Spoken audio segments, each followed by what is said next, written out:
Dan saudara, untuk membahas soal pro kontra penetapan tersangka sopir Audi penabrak mahasiswi di Cianjur, saat ini kami sudah bersama dengan Kabid Humas Polda Jawa Barat Kombes Ibrahim Tompo dan pengacara tersangka Sugeng Guru yakni Yudi Junaidi. Selamat petang, Assalamualaikum Pak Tompo, Pak Yudi.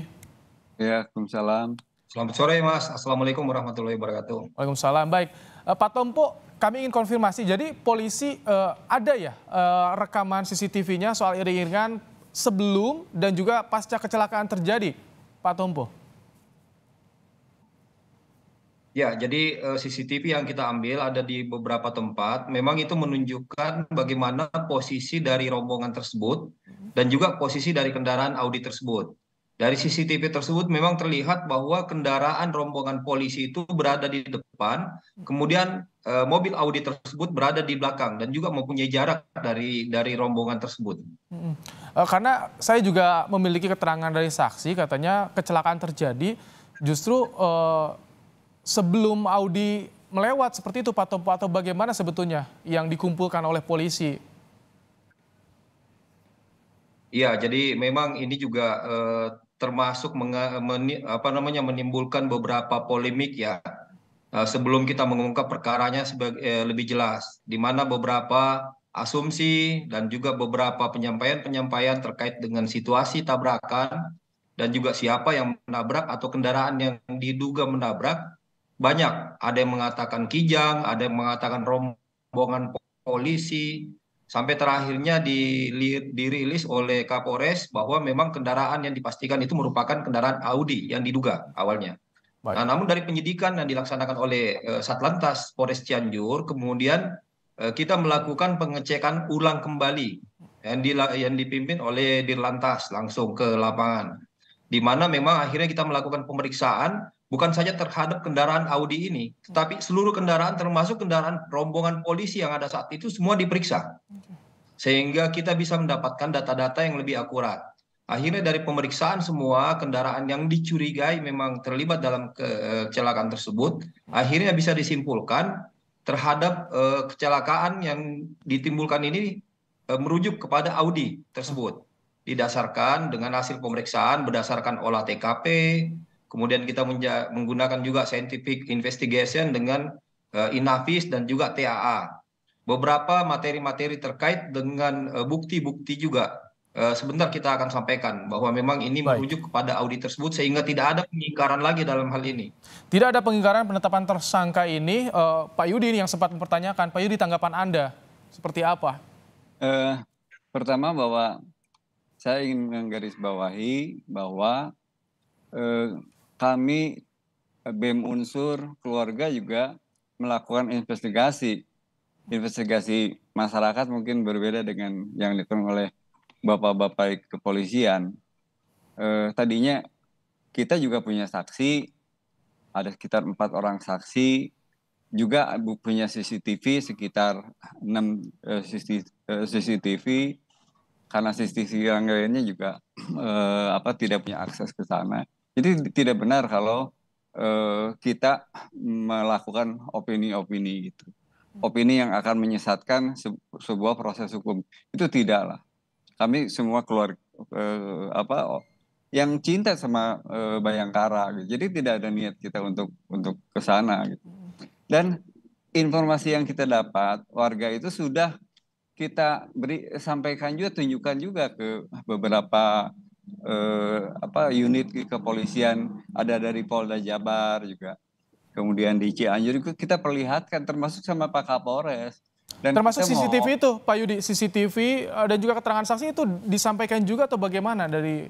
Iya, saya sampaikan juga ke Pak Kapolres, kepada Pak Mintal dari Polda. Silahkan dicek sama Pak Ibrahim. Kita sampaikan, Pak, apakah itu valid atau tidak ya itu kan bapak-bapak polisi yang lebih paham lah soal gitu. Nah, kemudian tapi kan nggak pernah ditindaklanjuti. Kami tadinya pengen di cross check lah, kita bareng-bareng mana yang memang membantu kepolisian penyidikan atau mana yang tidak gitu. Nah, posisi kesimpulan kami bahwa yang menabrak itu bukan Audi. Baik. Ini bukan kesimpulan mutlak ya. Itu kesimpulan dari investigasi independen ya yang dilakukan oleh tim Anda. Baik, Pak Tompo, kalau dari polisi jadi bagaimana sebetulnya penetapan tersangkanya? Prosedur tadi kan ada beberapa hal yang disampaikan, tapi tampaknya dari tersangka juga memiliki soal CCTV yang dengan angle yang berbeda atau seperti apa, Pak Tompo? Apakah diterima juga oleh polisi itu? Ya, jadi terkait dengan penetapan tersangka, otomatis ini sesuai dengan hasil prosedur penyidikan yang kita laksanakan ya. Kita juga menetapkan seseorang untuk menjadi tersangka tidak bersifat subjektif, tetapi berdasarkan norma hukum dan prosedur yang ada. Kalau misalnya terkait dengan kasus ini, kita telah mendapatkan beberapa keterangan-keterangan terkait di mana memang kita sudah memeriksa 9 saksi. Saksi-saksi ini adalah saksi yang melihat kejadiannya dengan posisi yang berada pada TKP, kemudian juga sekitar TKP. Kemudian posisinya ada di belakang mobil Audi dan juga ada di depan mobil Audi. Kemudian juga saksi kunci yang juga berada di dalam kendaraan Audi tersebut. Sudah kita periksa. Nah, keterangan yang ada, mereka melihat bahwa memang Audi tersebut yang melindas. Jadi bukan menabrak ya, yang terlihat ya, tetapi memang melindas. Kemudian ada bagaimana arah kendaraan dari Audi tersebut juga sudah diberikan kesaksian di dalam pemeriksaan BAP. Bukan menabrak, maaf Pak Tompo saya potong, saya jeda sedikit. Bukan menabrak, tapi yang melindas berarti sebelumnya ada yang menabrak terlebih dahulu atau bagaimana Pak Tompo? Jadi kita ulas sedikit mengenai kronologis ya. Baik, silakan. Kronologis yang ditemukan oleh petugas di lapangan bahwa kendaraan sepeda motor ini sempat menabrak kendaraan di depannya. Kemudian terjatuh dan kendaraannya terjatuh sebelah kiri dan pengemudinya terjatuh ke sebelah kanan tetapi masih dalam jalur yang dilaluinya. Artinya tidak melintas jalur. Kemudian pada saat setelah itu datanglah kendaraan Audi ini dan akhirnya melindas korban. Tapi dalam jalur yang melampaui jalur Audi tersebut. Artinya berada pada jalur si korban tersebut. Inilah TKP yang didapatkan. Kemudian kesaksian yang lain dari saksi yang berada di kendaraan tersebut menyaksikan bahwa sempat merasakan adanya getaran atau sempat merasakan adanya benturan pada saat kejadian tersebut. Dari kedua saksi ini mengatakan yang sama, kesaksiannya sama. Kemudian masyarakat juga di sekitar situ sempat juga ada yang mendengar suara gebrak gitu. Nah, kemudian yang lain ini yang paling penting karena memang pada saat pemeriksaan inafis itu ditemukan adanya sobekan pada bemper depan bawah, kemudian juga ada goresan mulai dari depan sampai ke belakang, tengah dengan jarak sekitar 20 cm. Di mobil Audi yang saat ini ada di Polres Cianjur itu Pak Tompo ya? Mobil sebelah kanan. Ya, jadi memang Audi yang disita sekarang inilah barang bukti yang kita sita tersebut. Dan memang itu diperiksa dengan scientific investigation. Baik. Memang membuktikan secara keilmuan ya. Jadi bukan karena pernyataan subjektif, tapi memang ada dasarnya. Baik. Pak Yudi, polisi sudah memiliki bukti, keterangan juga tadi dilakukan pendalaman olah TKP.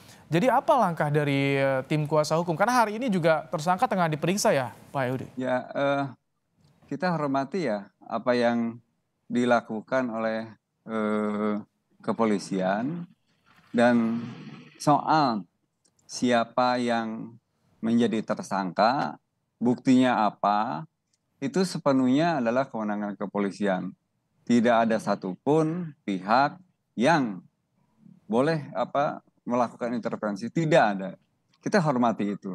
Hanya yang menjadi catatan kami adalah kenapa saksi-saksi yang alat-alat bukti yang sudah kami sampaikan ke Bapak Kapolres, ke Paminta, itu tidak pernah dibaca bareng-bareng. Itu yang tadi sampaikan CCTV ya, dan juga kesaksian itu? Iya, saya tunjukkan dan akan saya sampaikan dalam forum yang resmi. Gitu. Okay. Nah, makanya kesimpulan yang diambil oleh kepolisian, terlepas benar atau salah, kita hormati, dan itu kewenangan sepenuhnya kepolisian. Tetapi menurut saya dengan sangat hormat, kesimpulan itu diambil dengan data-data yang tidak sempurna, data-data yang tidak lengkap. Baik, kita tanyakan ya Pak Yudi ke Pak Tompo, apakah nanti bisa memungkinkan untuk dicek lagi bukti-bukti yang ditemukan oleh tim kuasa hukum tersangka ini, Pak Tompo? Ya, penyidikan ini bersifat terbuka dan transparan ya. Mungkin ini Pak Yudi juga bisa memahami kondisi ini. Jadi memang apabila Pak Yudi mempunyai beberapa masukan-masukan untuk mendukung penyidikan, itu akan sangat support dan kita akan sangat terbuka untuk menerima masukan-masukan tersebut. Namun memang kualitasnya jelas itu sebagai petunjuk.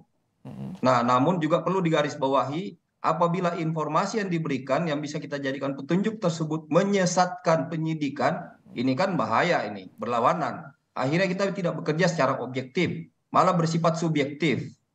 Jadi ini yang kita lawankan. Masukan-masukan yang kita terima juga kita akan welcome. Oke, gitu. baik. Jadi Pak Yudi, silahkan apabila ada yang mau diberikan untuk mendukung, mensupport penyidikan, untuk membuka proses kasus ini sejelas-jelasnya, itu akan kami apresiasi. Tetapi catatannya yang tadi, jangan memberikan informasi-informasi yang menyesatkan penyidik. Gitu. Baik, Pak Yudi, bisa dipastikan bukti yang sudah dikantongi itu petunjuk objektif, Pak Yudi? Saya pikir secara yuridis normatif, sesuai dengan sistem peradilan pidana kita, bahwa data-data itu kewenangan kepolisian. Data-data yang kita sampaikan itu kan data dari warga masyarakat. Tetapi keinginan kami dan keinginan keluarga, janjinya waktu itu, waktu kejadian itu kan 3 hari katanya tunggu, belum bergerak waktu itu kepolisian. Nah kita itu disamakan lah, mana ini yang dipilah-pilah. Silahkan dipilah oleh kepolisian. Misalnya satu lah, misalnya supir angkot itu. Supir angkot itu hingga saat ini tidak dijadikan saksi. Padahal supir angkot itu yang paling supir angkot yang ditabrak oleh korban itu ya? Bukan ditabrak, jadi gini, mau ditabrak, jadi si korbannya jatuh gitu karena supir angkot mungkin ngedadak ngerem atau itu nggak pernah Kemudian yang terakhir, saksi kunci dari pihak kami sebetulnya adalah ibu yang dua penumpang itu. Statementnya sudah disampaikan di ranah publik. Bahwa tidak menabrak, kemudian dipanggil malamnya, didatang ke polisi, berubah-ubah, saya nggak tahu. Kenapa hanya 2 jam berubah gitu. Setelah dia jumpa pers, diperiksa oleh kepolisian berubah. Itu wallahu alam, saya nggak tahu itu apa sebabnya. Saat ini proses hukum tengah berjalan, tersangka juga masih diperiksa. Pak Tompo, terakhir, jadi singkat saja, polisi tetap terbuka termasuk soal tadi saksi yang diminta bisa juga dihadirkan, Pak Tompo ya? Ya, jadi apabila memang ada masukan terkait dengan kesaksian atau mungkin petunjuk yang bisa diberikan untuk lebih membuat jelas perkara ini, kita akan terbuka. Namun untuk sampai saat ini dengan beberapa keterangan, kemudian beberapa kesaksian, kemudian berdasarkan olah TKP, kemudian menggunakan scientific investigation dengan TAA dan Inafis, itu sudah cukup untuk menetapkan tersangka terhadap Saudara Sugeng ini. Baik, terima kasih Kombes Ibrahim Tompo, Kabid Humas Polda Jawa Barat, dan juga Pak Yudi Junaidi, kuasa hukum tersangka sopir Audi penabrak mahasiswi di Cianjur. Terima kasih telah meluangkan waktu dalam program Kompas Petang sore hari ini. Sehat selalu Bapak-Bapak.